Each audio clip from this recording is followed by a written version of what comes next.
Hello and welcome, listeners, to our first podcast. I'm Bart. And I'm James. We are from Minis for War Studio and we mainly deal with painting miniatures. But in today's podcast, we would like to tell you a little bit about various news from the world of wargaming, as well as what's happening with us, what cool things we have assembled and what cool things we have been reading. We hope you will have a good time and stay with us for the next minutes or so. That's right, the format will be roughly as follows. First, we'll talk about what's going on with us, what's happening in the studio, and then we'll move on to the news section. So that's how it will look like, and I hope it will be enjoyable to listen to because this is our first podcast, so we ask for a little understanding. So, James, before we start talking about our studio projects, what interesting personal wargaming hobby projects have you been up to? I'm sure quite a bit has been going on. Yeah, well, first of all, when it comes to Warhammer, I'm collecting two things, and if we talk about something outside of Warhammer, I'm collecting one thing. Currently, my Warhammer armies are Black Templars and the Astra Militarum. As you might guess, the Black Templars are fun because new models were recently released. As for the Astra Militarum, it's a never-ending flood of models that I constantly need to buy more because it's a horde army. So that's what's happening with me. I'm currently waiting for the new Black Templars Combat Patrol, and in short, I have a lot of unpainted grey plastic collected, and I finally need to paint it as both armies are currently at about 1k points. If that means 30 models for Black Templars, it's easily double or maybe even more for the Astra. The other thing I recently started collecting is Star Wars Shatterpoint because we've started playing here in our studio. Yeah, that's true. Shatterpoint is one of my favorite games, and we do play it quite regularly here in studio. We sometimes stay after the work to squeeze in a battle or two, and I'm also waiting for a couple of new miniatures. I'm waiting for Jean Erso for Shatterpoint, as I don't have her in my collection yet, and other than that, I've recently become very interested in Legions Imperialis, the small scale. I'm building a modular table for it, and I have 3 armies in total, building Mechanicum right now. So yeah, I agree with you, it's a constant stream of plastic that needs to be processed. Well, I know I'm not even on your level as you have many times more than me, but yes, the point is that if you don't process it on an ongoing basis, the pile of grey, or like in your case black miniatures, will start to pile. I take comfort in the fact that I'm catching inspiration right now and finally paint everything. My latest inspiration is painting the Astra Militarum, specifically the Krieg models, as my Astra currently consists mainly of Krieg. I'm currently reading the book Krieg by Lyons. Okay, and could you briefly summarize what it's about, without the spoilers, of course? It's essentially the entire history of the Krieg in a nutshell, how they came to be, why they look the way they do, and what happened to their homeworld, including the whole betrayal. There's also one character who is loyal to the Emperor and leads a resistance movement, and that's basically the super short version. All of this is interwoven with the current siege of one of the Hive cities on a planet where orcs have landed and are causing the destruction, as orcs do. Next in line is Siege of Rax, another book, but I haven't started that yet. In the meantime, I can't finish the book that everyone who recommends books recommends, The Infinite and the Divine.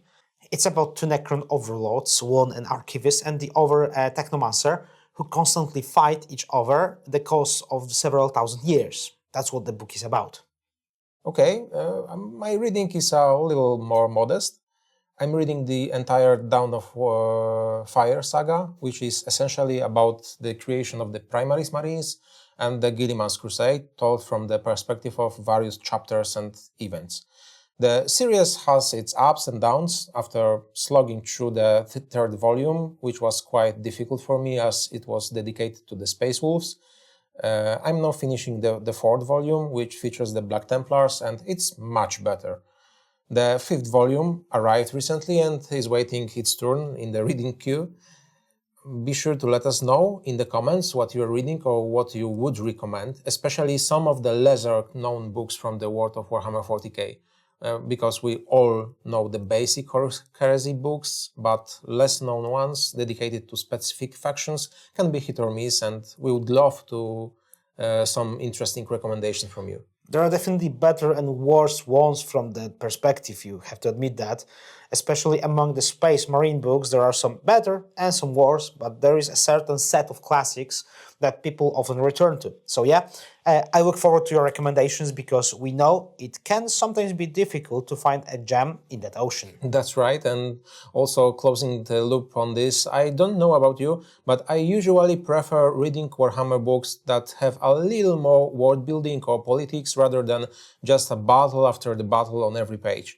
They get quite repetitive for me when reading, all the charges, explosions, okay, it's cool in one book, but when you have an epic clash every 10 or 15 pages for 7 volumes, it's a lot. I'll try not to spoil it, but those two problems are exactly what the Krieg book has.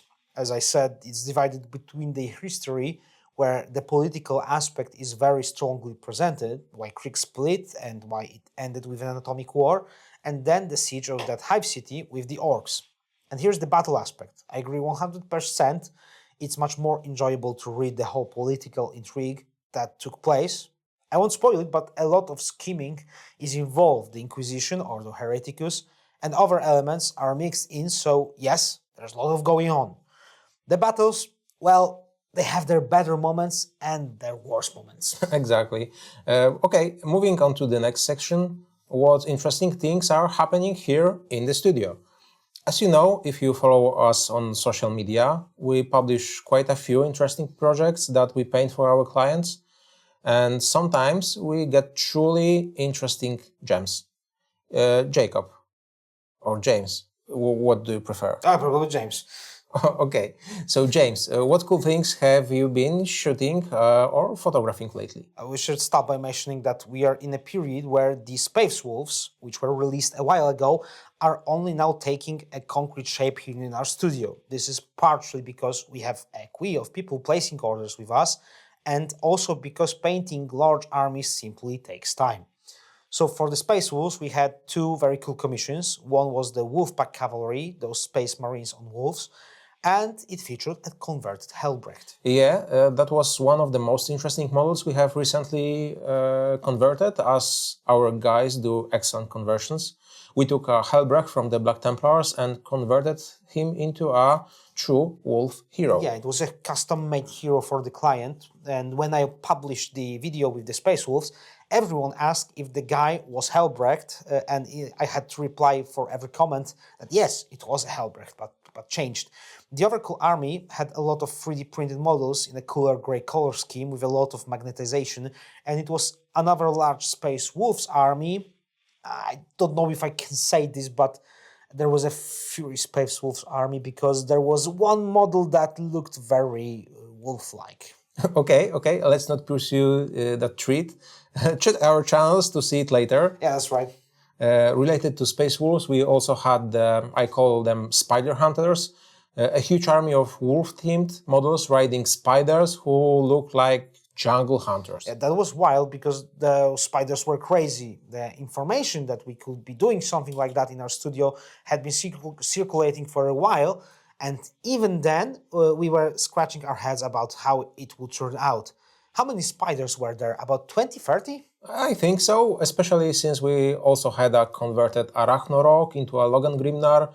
There is also a cool Thunderhawk. We actually did 2 Thunderhawks recently. Yeah, we'll get into the Thunderhawks because that was the big topic too. The army itself turned out incredibly interesting. The day we are recording this podcast today, the video is being released, so look for it on our social media, where we are showing that army. So the Thunderhawk is a separate topic and a separate video. They are rare. Yeah, they are. And this time we had 2 at once. Yeah, normally we take a commission for about 1 a year, but yeah, 2 were very. It was very interesting to see Thunderhawks at once in our studio. Yeah, and do you think we'll ever see it in plastic? I don't know. I don't think so. And no, I don't believe that one of the most well-known resin models will ever go to plastic. I think they will do it eventually. I would like that, but I just don't see it happening. They market those large models like expert kits or 15 plus, and you get a piece of resin with no instructions and have to assemble it. Unless they decide to go the road of making the overlarge resin models like the Custodes Dreadnoughts, like the Necron Seraptech Heavy Construct in plastic and leave the resin only for the Massive Warlord Titans, on which I also have, I don't think it's going to happen. You know, I'm betting that sooner or later the plastic Thunderhawk will happen. I think the plastic Warlord, maybe, Warhunt for sure, maybe by 2030, we'll see. Yeah, who knows? Okay, James, what are interesting projects in our studio? So we have some cool Pink Emperor's Children right now, huge army, and we fully painted the full Grim model before as a somehow test model for that army. It's on the social media, it's pinned, so you can check it out, and the whole army is huge. Yeah, and we'll be showing it to you soon. So yeah, it's being finalized, so stay tuned. Moving on from 40k, we have some nice winter ogres in the works. This is the continuation of the army that we have done before. There is a somewhere gallery on our website, so you can check it out. But otherwise, we have another interesting project outside of Warhammer, the new starter for Warcrow called Song of Dormant. With 2 new factions, it seems. The first faction is called Feudum, and the second Scions of Yabal, whatever, however you read this. The miniatures are very cool. They require a bit of work to paint, but when it's done well and when it's done properly, the results are fantastic. I agree. It looks like Corvus Belli is slightly improving the production quality of models. They also changed the production process for some miniatures. I think they switched from COcast to a more standard Unicool process, something like this. And indeed, the models are much better. But we can talk about the miniature production process separately sometime, as that's a huge topic. Now, let's move to the main course, the Games Workshop corner. Yeah, a lot has been happening recently, most importantly, not in 40k, which usually dominates the corner, but in Age of Sigmar. Just as the Old World received Cat-Eye, Age of Sigmar received the Helsmiths of Hashut, in other words, the long-awaited Chaos Dwarfs. The very long-awaited Chaos Dwarfs. As all Warhammer fans know, for many years the Chaos Dwarfs models were only available from Forge World as very expensive resin kits. Finally, after many years, fans have received a full plastic release with brand new models. Whether they are better or worse than the old ones is debatable. I personally like the older ones a little better, but I'm far from complaining, because the more dwarves, the better, yeah? I wanted to make quick jump to the Corpse of Krieg, which I'm collecting, because there was a similar situation. Games Workshop began doing great job of releasing those old Forge World resin models in plastic. So the Krieg models were done like that, and right now the Helsmiths of Hashut. So who knows, maybe we should check what's still in resin and not in plastic, and we'll have more new releases coming in the far future. Anyway, that's for the Helsmiths. Moving on from AOS to 40k, there have been a lot of Space Marine releases. The Iron Hands and White Scars got a model or two for each, and they got their own combat patrols, as did the Harlequins and Death Corps of Krieg earlier. Then there was a whole wave of Ultramarines and generic Space Marine stuff. Calgar, Sicarius, new Terminators, new Ultramarine bits, new heads. It was all driven into 2 directions, less known previously, less supported chapters, like the Iron Hands and White Scars, and then the Poster Boys. And I'm very curious if this is a prelude to the release of a full Salamanders Codex, which has been announced for a while, I think, and perhaps the return of another Primarch, Vulcan, who went missing during the Beast War, and might now join Guilliman and Lyons as a 3rd Primarch to return. Well, there are a few who went missing. Unfortunately, the Iron Hands Primarch literally lost their head for his chapter. But regarding the missing ones, yes, the Salamanders also got a combat patrol. That's important too. The only shame is, and I wonder if they will be available for sale later, is that they are currently on until the stock lasts on their website. So if we'll see if that's permanent or not. It looks like it was probably one-off thing from Games Workshop. It's sad because, in my opinion, every faction and every chapter which is available on Games Workshop website should have at least 2 or 3 dedicated models. That's my personal opinion. Currently, if you look at the Iron Hands, they had only 1 or 2 hero, I do believe, added, and that's it. You could really go deep into the lore of that chapter and release cool many things. That same goes for the Salamanders or Ogors chapters like Iron Hands. It's funny that the Imperial Feasts, who have a few dedicated models, often have their fans converting models from the Black Templars, a successor chapter, because they often have to convert their models to make the Imperial Feast looks cool. We even had that recently here in our studio, right? Yeah, right. So that's that. What else? We have the usual Battleforces for Christmas. They showed them a bit early, and we already have the exact breakdown of what's in them. So they are quite worthwhile sets if anyone is interested in Skaven, Soulblight, Gloomspite, or Sylvanet. I think they won't be disappointed because there are some cool models thrown in. Old models, but if someone wants to build an army, it's great. The scavengers are tempting for me, but it will be another horde army to collect, and my wallet is crying at the moment, so we won't go there yet. Moving on. The last thing from Games Workshop is both a big and a small thing in a kind of way. Tell us what you think in the comments. Warhammer Underworlds has reappeared actually, and my question is this just Games Workshop trying to show that the game is still alive, even if it might not be? My personal opinion is that it's already a bit like putting makeup on a corpse, so they are releasing some remnants to show, oh, we are actually doing something, but the game is already waiting to be shut down, or conversely, for a major relaunch that will reignite the interest. Yeah, they announced the battle boxes and they even included the Chaos Dwarfs in the promotional material. Compared to, say, Kill Team, which constantly gets big, cool boxes with new miniatures, Underworlds, for me, looks like a distant and unwanted relative. I'm very curious if that will change. It's like the cousin everyone is happy about when he's not around, right? Okay, the next thing I wanted to talk about is Games Workshop recent legal actions, as this is not the first lawsuit we have heard about in recent weeks or months. Yeah, I write about this every month in the newsletter regularly the last time. I have the impression that they are changing a little bit towards the Nintendo approach. Nintendo is suing everything and everyone, and so does the Games Workshop recently. There was this action against the cosplayers who were selling helmets, 3D printed and stuff. There was also the case with the Kill Team app, which received a cease and desist. Those were smaller things, maybe not directly related to Games Workshop intellectual property, but this month, however, Games Workshop is taking one big step in their legal battles. They are going after Ghamak, one of the older creators of STL files for 3D printing. You know, from what I have seen, especially on Reddit, the community is quite divided.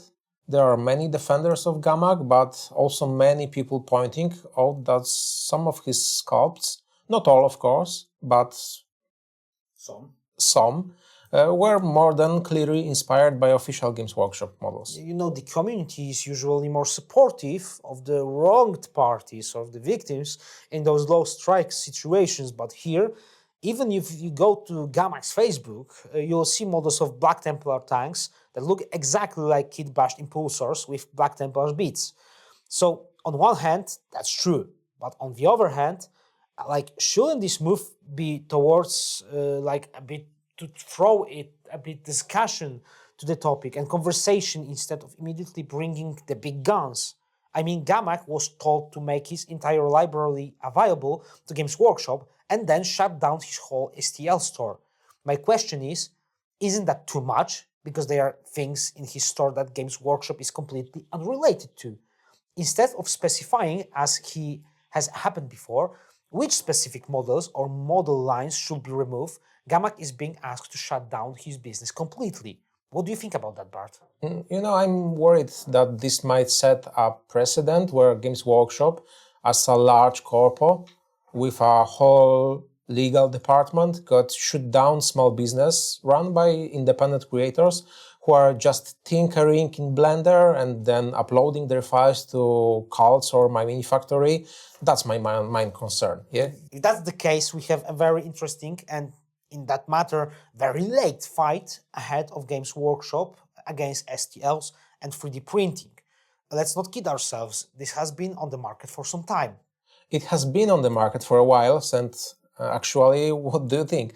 Will Games Workshop ever be tempted to sell its own STLs, like, for example, Steamforged started doing with official War Machine models, and as a Knight models did recently with the Batman license, which I think it's a quite big step in that direction. If I'm to be honest, like looking at the Games Workshop and how they changed their thinking on certain things, like it took them a very long time to embrace the internet. Like in 2013, like they took a lot of time to change the stuff. They eventually did, completely changing their approach, and suddenly they became the biggest brand of this type and created a huge niche that many people entered. Which is why the Games Workshop is now breaking sales records every time they announce new things, right? So, but if something like that were ever to happen, I think it will take them very, very long time. A lot of water will flow under the bridge, and maybe our grandchildren will enjoy Games Workshop STLs. Maybe, maybe. On the other hand, not much water will flow until the premiere of the new big Warhammer Quest box, which was recently teased. What a transition, Jesus. It was fast. Yeah, that was a pro move, yeah. Professional podcaster, right? So Warhammer Quest, a new boxed game, Dark Water, was released. Well, it hasn't been released yet, technically. They showed the heroes, they showed what's going to happen. There was a leak. Yeah, there was a leak in quotation marks. They leaked it themselves. We'll never know. I'm also a supporter of that theory. Yeah, there's a trick to it because there's a dualism. We have the good Warhammer quests and bad Warhammer quests. There was Blackstone Fortress, which was very well received and looked cool. That's the 40k equivalent of Warhammer Quest. But then on the other side of the continuum, we have Cursed City, where the miniatures were, if I remember correctly, very cool, but the distribution and other factors completely failed. My question when looking at Warhammer Quest is, who is it for? The Games Workshop rarely operates in the board game space, and the way their previous projects turned out raises a big question mark over whether it makes sense. Well, when it comes to board games, Dreadfleet was definitely cool, which featured ships, and it was a fantastic theme. Space Hulk is definitely cool. I never played the Warhammer Quest itself. I have seen the miniatures, and we painted the miniatures for almost every Warhammer Quest ever released, even the oldest ones. And they are always excellent models. Cursed City was essentially the prelude to the refresh of the Undead line. Radukar came out, and new skeletons were released, which were later repackaged as regular army skeletons. Now, with Dark Water, it looks like it features Nurgle, based on the leaks and the box art, so we can probably expect some really cool new models for that faction. In addition to the heroes will definitely be fantastic. I already seen the render of the first knight and it looks beautiful. It has the old world vibe dripping from the pictures, I think. So even if someone isn't a fan of the board game itself, the dungeon crawl system and stuff, the miniatures occur for use elsewhere, let's say for RPGs, right? Well, we all know how it is, cool plastic, and we all want it on our shelves, so of course, the set will sell out in 3.5 hours and nobody will be able to buy it. Fine, so if that's how it's going to be, and the miniatures will be great, I'm happy, I'm content. We are cautiously excited. Yeah, that's probably a good word, exactly. Let's move on and look at the things outside of the Games Workshop. Let's move on to the world of wargaming, because as you know, you can talk about Warhammer all day, but there are many cool things happening outside of it. Yes, and please let us know if anyone is planning to buy the Squeak Sleepers for Christmas. Oh, they're nice. They are super nice. They really look nice. They are great, but well, they probably cost a fortune as well. Yeah. Yeah, it will be as much as a Squeak. So that's very important thing to notice, that we are not only painting Warhammer here in our studio. We actually paint pretty much everything that comes our way. I don't know if there's a major system apart from Warhammer that we haven't painted. Probably a historical game, but when it comes to the mainstream or systems based on licenses, we have had almost everything. I wouldn't bet my life on it, but I would bet at least $5. So looking at the fact that it's not just Warhammer that people play, and our studio reflects that, we'll dive into the news concerning everything that isn't Warhammer. Let's start with Starcraft, which is approaching its pre-order launch, at least that's what Archon Studio is advertising. The pre-orders are starting at the end of this year, and the starter release is scheduled for Q1 26. This starter will feature Zerg versus Terran, and we have already seen the first Zerg models and the promotional Protoss Zeratul miniature. Yeah, Zeratul, who you can probably, as I heard, get at Essen. I will try to get one. Yeah. Important information, we had the pleasure of painting the marketing assets for the Zerg army that Archon is using right now on their promotional materials. If you were following us earlier, you know that we have a history with Archon Studio. We also did materials for Dungeons and Lasers and Masters of the Universe. We also did cool things for the Heroes 3 board game. So yeah, we had our moments when our companies meet and met, and very cool things come out of it. So that's it. That's our job. Yeah, that's our job, and we are keeping our fingers crossed for StarCraft. Maybe it will become a cool competitor to Warhammer. The models are very, very well made. Yeah, you can't say anything bad about Archon's products from that point of view. I would even say that the quality of the plastic and the spruce is direct competitor to Games Workshop. Yes, and trust us, we process a lot of miniatures from both companies, so we have a true one-to-one comparison on practically every kit that comes out. That's right. Let's move to next one. Next, Yeah. Kings of War 4th edition. 4th edition, the new faction, Circali Empire. I just wonder if there isn't a lot of influence from the Grand Katai army. The themes are interesting, and Kings of War has always had some inspiration from Warhammer, from AOS, Old World. I'm curious how this will look, as we currently only have promotional materials and information about the 4th edition. You know, Kings of War is a classic war games with square bases, regiments, and large units combat. So it's difficult to not compare it. Although, to be very precise, Kings of War is now an older system than the Old World. Of course, the Old World is the successor of Warhammer Fantasy Battle, but if we want to be very precise, you know, I'm generally keeping my fingers crossed for Kings of War because the more systems and the more players, the better for the whole industry.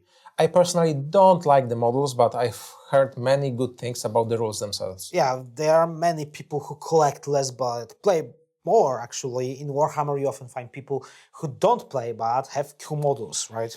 Especially since there aren't many regiment-based, square-based systems. We have Kings of War, Old World, and maybe Song of Ice and Fire, which we don't know what will happen to, given the cool mini or not current issues. Yeah, we'll talk about this in a moment, so yeah. Yeah, we also have Steamforged games and War Machine. War Machine. Yeah, what's coming out? Well, the old Dumbray models are coming out. Those figures are currently announced. There are models that are a bit more wild, I would say, from the standard range of the models before. Werebears, I think, based on what I understood, it's a primal look for that army, that faction, and many cool models were shown. That's currently all the news. Lately, War Machine has been releasing 2, 3, or 4 models for each of their factions, which is great considering the whole War Machine ecosystem. Yeah, and we're currently working on 2 enormous Khador and Krieg's armies, so you can expect some cool photos on our socials soon. I've been following War Machine since the 2nd edition, I think. The gameplay never really appealed to me because it was always a little too competitive for my taste. However, I collected the miniatures and I'm very interested in the Iron Kingdoms world. I also supported every RPG campaign on Kickstarter with sourcebooks, so I like that steampunk world created by Privateer Priest. I admire the art and I hope the Steamforged will continue to carry the torch. We'll see how the development of both current and perhaps new armies progress. Time will tell. Yeah, I have the impression that whenever I write a news somewhere, War Machine always comes up because they are constantly putting out a lot of content. And that's simply a good news. Yes, and the final news is about Infinity and Warcrow and the Corvus Belli, yeah? Yeah, well, both of Corvus Belli, 2 arms, basically their sci-fi and fantasy systems, are constantly making moves. A lot of new stuff is coming out, and regarding Infinity, we have the evolution of the combined army, a new sub-faction, or maybe it's a full faction, I don't know, couldn't tell from the marketing elements, pictures and stuff, but called Next Wave is appearing. It will add a human element to the combined army, which is mainly composed of cyborgs and robots powered by artificial intelligence. And Warcrow, as we said, Song of Dormant. They also constantly release new models for the various factions. We have the opportunity to paint them as they came out, actually. Yeah, ongoing basis to our display standard, so there is something to look at. Yeah, we already talked about the miniatures. I'm very curious which direction Warcrow will go in, as it looks like the company has planned for the system development. And for those who don't know, Infinity and Warcrow are more skirmish systems. About 10 to 12 models per army. There are more heroes, more very individual models, and if there are models that are more, let's say, ground units, they are also limited. Those aren't in 10 or 15, but only 2 or 3 in a group at most. For example, in Song of Dormant, there are 3 groups, 3 heroes as the first group, and then 2 groups of heavy and light infantry. It looks very cool. And I also heard that it's very fun to play through. I haven't had the chance with the Warcrow yet. And Infinity is supposedly a very complicated system. Yes, that's their reputation, although they are trying hard to lower the entry barrier for the new players. Yeah, especially since they are now releasing the new starters, particularly for Infinity. Corvus Belli releases them to help new players enter that world with slightly simplified rules. It's like the combat patrol from Games Workshop. Yeah, and James, are you following the current situation around Cool Mini or not? We mentioned about it Yeah, before. we said about Cool Minis or not, and yeah, that's the next point. I'm following it closely, very closely. It was a very cool producer of board games, miniatures, systems that managed to acquire many cool IPs, and now things are slowly falling apart. And the dismantling of CMON is happening right now. They sold all their most important IPs? Yeah, including Zombicide, including some other projects like the Metal Gear Solid board game. It actually came out. We don't know what will happen next. They actually managed to finish that one, but so there are the projects that they managed to deliver.